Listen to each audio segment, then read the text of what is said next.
Hello, my name is Barnaby Davies. I'm a professional project manager, and this content is a replay of a presentation that I gave at the Alan Turing Institute's Data Visualization Symposium in the middle of September. This was hosted in Leeds in the north of England by the Leeds Institute for Data Analytics. About the middle part of the 20th century, Alan Turing said this, and I'm sure he had very good reason to express this sentiment at the time. I've actually updated this. The reason I've done that is because projects are bigger. They've moved into the digital domain, so we can't always see what's going on, and our data visualizations haven't kept pace. This presentation will comprise two sections. We'll start with a review of the existing schedule visualizations, and in the second part of the presentation, we'll explore whether or not we can do a bit better.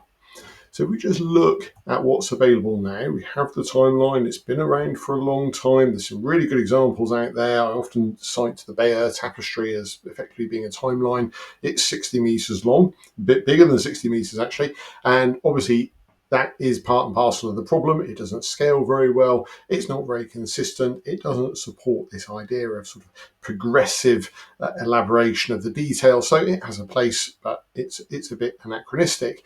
We have the calendar in all its various guises. We probably use one in our day-to-day office productivity suite. Again, it's not been updated in a very long time, doesn't scale very well, isn't suited to a great many of the workloads that we might wish now. There's the Gantt chart, very old, the almost de facto standard in project management, not actually designed for project management. And I'm a bit lukewarm about Gantt charts. I am not the biggest critic by any yardstick, but nor am I the biggest fan. They serve a purpose, they do a job. There's also another type of data visualization that we use for schedules regularly that sort of hides in plain sight, and that's the spreadsheet. And in some ways, I'm actually able to defend the spreadsheet more easily because it's when people can't find a suitable tool already that they can use off the shelf, so they build something to fit their specific needs, and quite often it works quite well.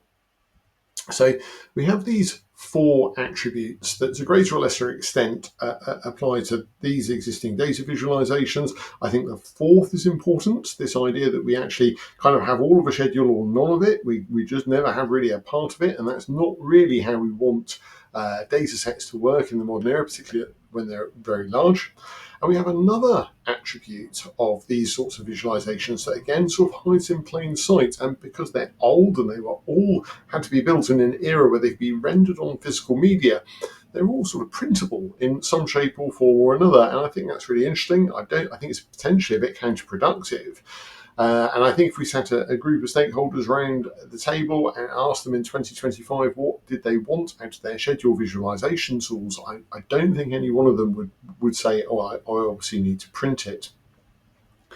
So if we actually look at how the way we visualize schedules compares to how we visualize other types of data in the other sort of charting tools that we might have, bar charts, pie charts, line graphs, for instance, we see that they're clustered really tightly together and that uniformity is key. We all learned this as school children, I think, and it serves us very well. And if we just look at where schedule visualizations sit, I think they're all over the place, and even within their own type. No two Gantt charts ever look the same, no two calendars ever look the same, so on and so forth. So if we had another axis on here, cognitive load, necessarily it takes us a while to get under the skin of a schedule visualization, and inevitably that puts us in this position. And I will just take a moment to say, I think it'd be a really good idea to at least explore whether or not we can move these items more in the direction of these items up here. But I don't think anyone would support the idea that we move these items here in this direction. And I think that's quite an interesting insight. So when we talk about schedules, it's not all about the type of data that we might be looking at. We have to accommodate the structure of that data a little bit as well. Fundamentally, I think, if we're going to talk about how we might visualize it. So we have this sort of structure. very wide, very shallow. We might have a project where it could just be an event. Glastonbury Music Festival springs to mind. Leeds Digital Festival springs to mind. There's 225 events. There's no hierarchy, and there's no reason to have a hierarchy. And I'd prefer not to have to implement one, just to sort of break my data up into perhaps more manageable chunks. So we've got this idea of a very flat, wide structure in our schedule. And then we've got the absolute converse of that. We've got a very deep dive, type structure where we have a portfolio that contains a program and a project and a phase, and it doesn't just need to be limited to the sort of project management domain. There is no reason why we wouldn't structure our plans like this, and we need to support it. If we can have very wide and very deep, then we can have very wide and very deep. Now, this doesn't concern me too much, because I think if you solve the first two challenges we've just looked at, I think you've solved this one by default. Now, there is one other thing that we need to consider, and that's very small schedules. And in that objective of pursuing support for very large data sets, we mustn't lose sight that we need to support very small data sets. There is nothing that says that a schedule that contains just 2 items is somehow less important or not so much a priority. So as well as any visual having to scale up, I think it also needs to scale down. And that gives us a few requirements that we need to take with us as we go down the track here. We're not starting from a blank sheet of paper, and that's going to be really good news. So we have existing schedule data that is broadly consistent. I'm oversimplifying perhaps just a little there, but we have some consistency there. So we'll run with that. We have application programming interfaces, which means that we can access that data and move it from one place to another, or copy it from one place to another in an orderly format. We have the rise of business intelligence tools. It's a very large software industry now. It's 40 billion a year, growing at 10% year on year. And what's really important about the business intelligence tools, of which there are many, is that allows us to be sure that we can get that data and those insights in front of our audiences. So they are quite key, really.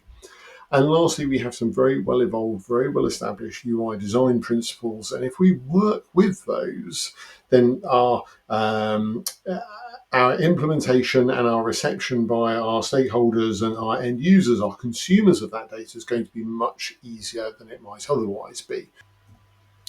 Now, what surprises me in 2025 is, despite all of these things, we're still producing things like this. Now, this is produced by a piece of software called Oracle Primavera P6. It's a very expensive piece of software. It's probably the preeminent project portfolio management platform that exists. It's almost used ubiquitously on very large mega projects, engineering, construction, and procurement projects. And I'm sure it's very good at it, but visually, this is not answering the questions that my stakeholders have. This was given to me in dozens of PDF A4 pages. It took a long time to get, and by the time I get it, it's probably out of date. And frankly, the readability and the intelligibility of this isn't where I want it to be. So let's start exploring whether or not we can do better. And a good place to start is where we already are. Let's just explore this a little bit, see how far we get, see what we bang our heads on, and see if we've got any ideas. So we've got our grid. We've got a timeline along the top. The timeline's already got my attention here, even at this early stage. It's 12 months. Maybe I want 24. Maybe I need a longer date format. I don't want DEC. I want the 16th of December 2025. So this has got my attention. There's limited real estate there, and I can see us running into problems here. And then I'm not sure whether I want months or quarters or weeks or days. And unless I do something extraordinary, I can't actually have more than one axis or one time base up there. So this has got my attention, and I think it's where we need to put some focus. We can start dotting in some visual elements that represent our projects. And that's all working quite nicely, and I'm sure we kind of understand what's going on there. And if we look at Project 4, and we consider that Project 4 might have some child items, some Project 4 comprises, let's say, a few tasks in it like this, and thank goodness they all fit. Well, they fit until we add a load more. So We've got our challenges to the timeline here, and we've got something that's just starting to look like we're going to be scrolling into oblivion. And I'm just starting to think, well, I think I'd prefer to start with a blank sheet of paper. And where I'm going to start, at least initially, is a circular canvas. And the reason I'm going to do that is because it gets me a very long timeline. Okay, there are probably some other reasons as well, but that's a good one. So let's subdivide this. That seems like a very good place to start. Let's label those subdivisions. I've got upside down text, so let's fix that. Let's start at the top and move clockwise. That seems like a very good idea.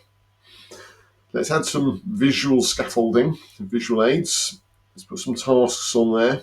Let's have some more visual aids. Let's label the tasks. We've got a problem there, but let's move that outside. That's going to be fine because we've got our UI principle of proximity. Let's introduce a milestone, which is a 0 length task. Let's have a very short duration task. What's going to show up there? Well, I've got two problems here. I've got a very long text string. Let's truncate that. That's not going to cause us a problem. We'll see why in a second. And I've got a visual element, which is too small to click. Let's just make that bigger. Let's have pop-ups.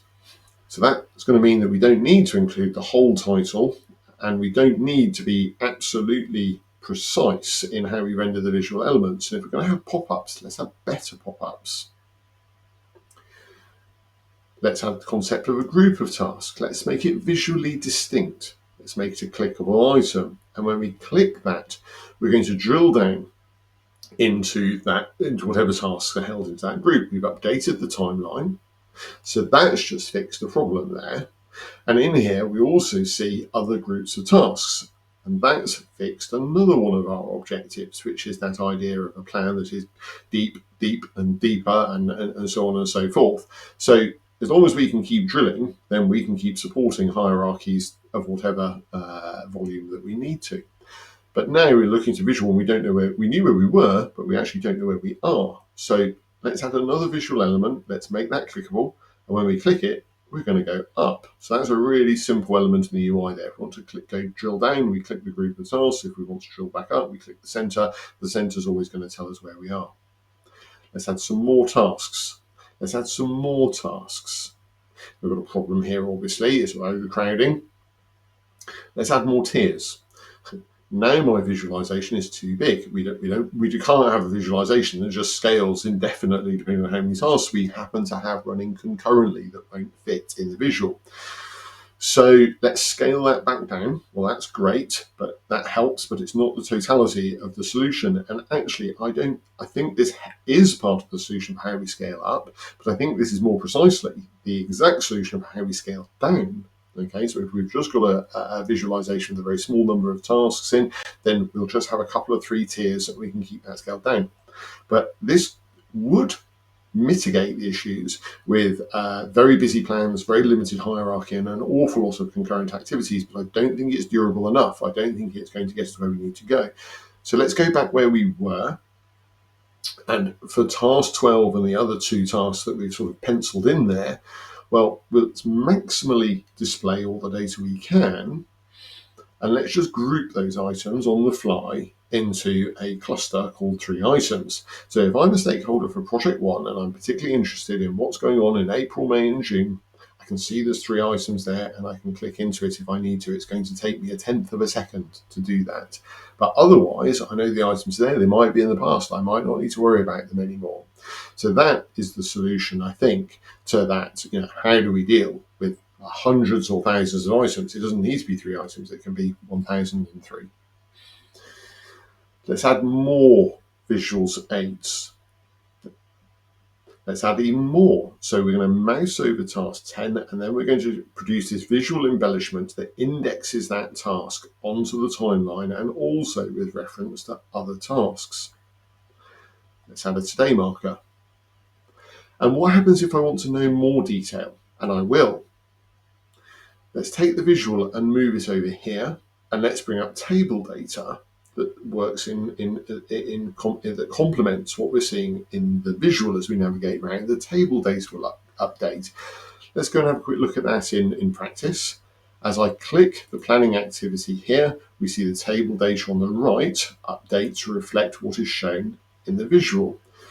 We can see all of the other visual elements we've just talked about. We've got the zebra stripes here, we've got the arc lights there, we've got the pop-ups, we've got all of the grid lines helping us visually. We can drill up, we can see our grouping where we can't quite fit everything on, and that's all just going to work. So if we return back to the slides, we've got a static image there. And a lot of those challenges that we talked about in the earlier part of the presentation, I think we've mostly dealt with those. So we'll take the opportunity to wrap it up about there.